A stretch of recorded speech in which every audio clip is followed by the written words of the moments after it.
నమస్తే అండి, నేను రజాక్. పవన్ కళ్యాణ్ గారు పిఠాపురంలో ఓడిపోబోతున్నారట. చంద్రబాబు నాయుడు గారు కుప్పంలో ఓడిపోబోతున్నారట. హిందూపురంలో బాలకృష్ణ గారు ఓడిపోబోతున్నారట. మంగళగిరిలో నారా లోకేష్ గారు ఓడిపోబోతున్నారట. సో ప్రస్తుతం సోషల్ మీడియాలో ఎక్కడ చూసినా జరుగుతున్నటువంటి రచ్చ అయితే ఇదే అనమాట. ఏంటి, అపోజిషన్ పార్టీకి సంబంధించినటువంటి ప్రతి లీడర్ కూడా ఓడిపోతాడని ఎందుకు ప్రచారం చేస్తున్నారు?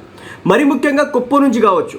కుప్పానికి సంబంధించి చూసుకుంటే కనుక దాని మీద జరిగినటువంటి దాడి మామూలు దాడి అయితే కాదు. ఈసారి చంద్రబాబు నాయుడు నియోజకవర్గంలో ఆయన పక్కాగా ఓడించాలని చెప్పేసి ప్రతిజ్ఞాభూని చాలా ప్రయత్నాలు అయితే చేశారు. సరే, అది జరగకపోవచ్చు, కానీ పవన్ కళ్యాణ్ గారి విషయంలో కూడా ఇంచుమించి అదే జరుగుతుంది.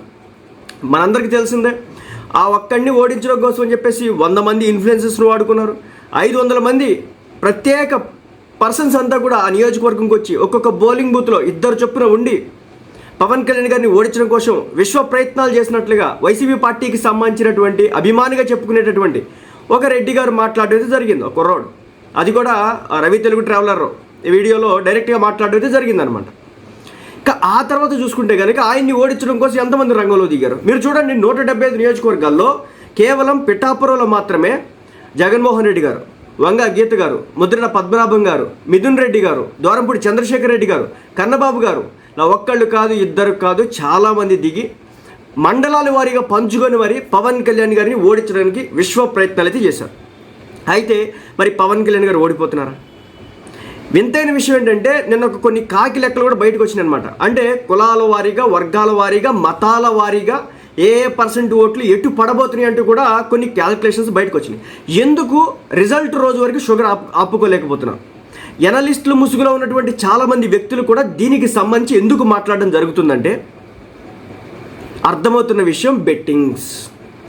కొన్ని వేల కోట్ల బెట్టింగ్స్ జరగబోతున్నాయి ఆంధ్ర రాష్ట్రంలో. జస్ట్ ఒకే ఒక్క నియోజకవర్గం అయినటువంటి పిఠాపురంలోనే దాదాపు 500 కోట్లకు పైగా బెట్టింగ్ జరగబోతున్నట్టు ఒక అంచనా. ఇప్పుడు పరిస్థితి ఏ విధంగా ఉందంటే, పిఠాపురంలో పవన్ కళ్యాణ్ గారు ఓడిపోతారు. 1:2 లట, 1:3 లట, 1:5 లట. దయచేసి మీ జేబులు గుల్ల చేసుకోబాకండి. వాళ్ళు చేసేటటువంటి అనాలసిస్ల ద్వారా మీరు కనుక బెట్టింగ్లు వేస్తే కనుక సర్వం నాశనం అయిపోవడానికి అవకాశాలు అయితే ఉంటాయి. ఎట్టి పరిస్థితుల్లో కూడా బెట్టింగుల జోలికి వెళ్ళొద్దు. ఇదంతా కూడా బెట్టింగ్ల కోసం జరుగుతున్నటువంటి గేమే. ఎందుకంటే 4వ తారీఖు రిజల్ట్ రిలీజ్ అవుతుంది. ఆ రోజు ఓడిపోయినా గెలిచినా ఆ రోజు మనకి తెలుస్తుంది. కానీ ఈరోజు ఎందుకు రకరకాల అనాలసిస్లు చేస్తున్నారు? కులాల వారీగా, వర్గాల వారీగా, మతాల వారీగా ఎందుకు ప్రాతిపాదిక మీద అనాలిసిస్ చేయడం జరుగుతుంది? 4వ తారీఖు వద్దన్న ఎలక్షన్ కమిషన్ రిజల్ట్ రిలీజ్ చేసిద్ది, కౌంటింగ్ జరిగిద్ది. కానీ అప్పటి వరకు ఎందుకు ఆగట్లేదు? ఒక్కసారి ఆలోచించండి. డైవర్ట్ చేస్తున్నారు, ఇన్ఫ్లుయెన్స్ చేస్తున్నారు. అర్థం చేసుకోండి, జేబులు గుల్లైపోతాయి. చాలామంది పవన్ కళ్యాణ్ ఓడిపోతాడు అన్న వాళ్ళే ఈ రోజున ఆయన మీద కొన్ని వేల కోట్లు బెట్టింగ్ వేయడానికి సిద్ధమవుతున్నారు. ఆ విషయాన్ని మీరు అర్థం చేసుకోకపోతే నిండా మునిగిపోతారు. వాళ్ళ అజెండా ఒక్కటే, డబ్బు సంపాదించుకోవడం, చక్కగా సంపాదించుకోవడానికి వ్యూహరచన వేసుకున్నారు. ఇందులో భాగంగానే వీటన్నిటిని చూసిన తర్వాత పిఠాపురం వర్మ గారు ఒక సంచలన కామెంట్ చేశారు నిన్న. నా యావదాస్తి మొత్తాన్ని కూడా నేను బెట్టింగ్ పెట్టడానికి సిద్ధంగా ఉన్నాను. నాకు కోట్ల ఆస్తి ఉంది. నా ఇళ్ల కాగితాలు, నా పొలం కాగితాలు, నా స్థలం కాగితాలు, బంగారం మొత్తం తీసుకుని నేను వస్తాను. ఎవరైనా వచ్చి అపోజిట్ మీద వేసుకోవచ్చు. నేను పవన్ కళ్యాణ్ గారి తరపున నా యావదాస్తిని బెట్టింగ్లో పెట్టడానికి సిద్ధంగా ఉన్నానని చెప్పేసి ఆయన సంచలన స్టేట్మెంట్ ఇవ్వడం అయితే జరిగింది. మరి ఇన్ని రోజులకి ఎనాలిసిస్ చేస్తున్నటువంటి వ్యక్తులంతా కూడా బెట్టింగ్లో పెట్టవచ్చు కదా డబ్బు మొత్తాన్ని. ఎందుకు పెట్టట్లేదో ఆలోచించండి. వాళ్ళు మ్యానిపులేట్ చేస్తున్నారు. కుప్పంలో చంద్రబాబు నాయుడు ఓడిపోతాడు కాబట్టి అక్కడ 1:2లో 1:3లో వేసుకుంటున్నారు. మంగళగిరిలో నారా లోకేష్ ఓడిపోబోతున్నాడు అంటూ, హిందూపురంలో మన బాలకృష్ణ ఓడిపోబోతున్నాడు అంటూ ఒక ప్రచారం జరుగుతుంది. మరో 3-4 రోజుల్లో రిజల్ట్ రిలీజ్ అవబోతుంది అనగా ఈ ప్రచారం ఉద్దేశం ఏంటి? దీన్ని కనుక అంచనా వేయకపోతే పూర్తి స్థాయిలో నష్టపోవడానికి అవకాశాలు అయితే ఉన్నాయి. ఇంకొక మాటగా కూడా చెప్తున్నారు అల్టిమేట్గా, ఒకవేళ పవన్ కళ్యాణ్ గారు పిఠాపురంలో ఓడిపోతే కనుక మన అనిల్ కుమార్ దేశ్ముఖ్ ఉన్నాడు కదా, డైరెక్ట్గా చెప్పాడు, నేను నా యూట్యూబ్ ఛానల్ మొత్తాన్ని కూడా డిజేబుల్ చేస్తాను, డిలీట్ చేసేస్తానని చెప్పేసి. ఇంకొక మాట కూడా నేను కూడా చెప్తున్నా, అసలు పవన్ కళ్యాణ్ గారు పిఠాపురంలో ఓడిపోతే కనుక ఇంకా న్యూస్ అనాలిసిస్ చేయడమే వృధా.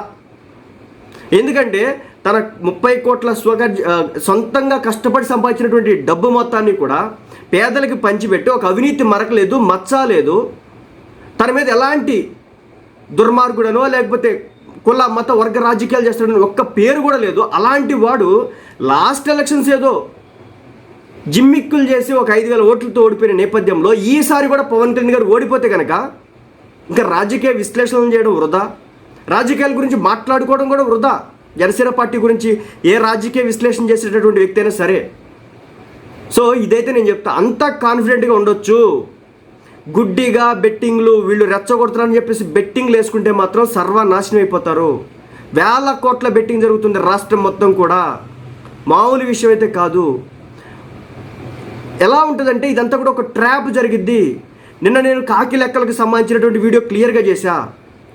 దాంట్లో కాపు సామాజిక వర్గం పిఠాపురంలో ఎంత ఉంది, రెడ్డి సామాజిక వర్గం ఎంత ఉంది, ముస్లిం సామాజిక వర్గం ఎంత ఉంది, ఎస్సీ ఎస్టీ సామాజిక వర్గాలు ఎంత ఉన్నాయి, బీసీ సామాజిక వర్గాలు ఎంత పర్సెంట్ మేర ఓట్ పర్సెంటేజ్ షేర్ అయింది, ఎలా ఇది పర్సంటేజ్ వైజ్గా విడిపోతుందని చెప్పేసి వాళ్ళు అనాలిసిస్లు చేస్తున్నారు. ఇదంతా కూడా చేస్తుంది కేవలం బెట్టింగ్స్ కోసం మాత్రమే.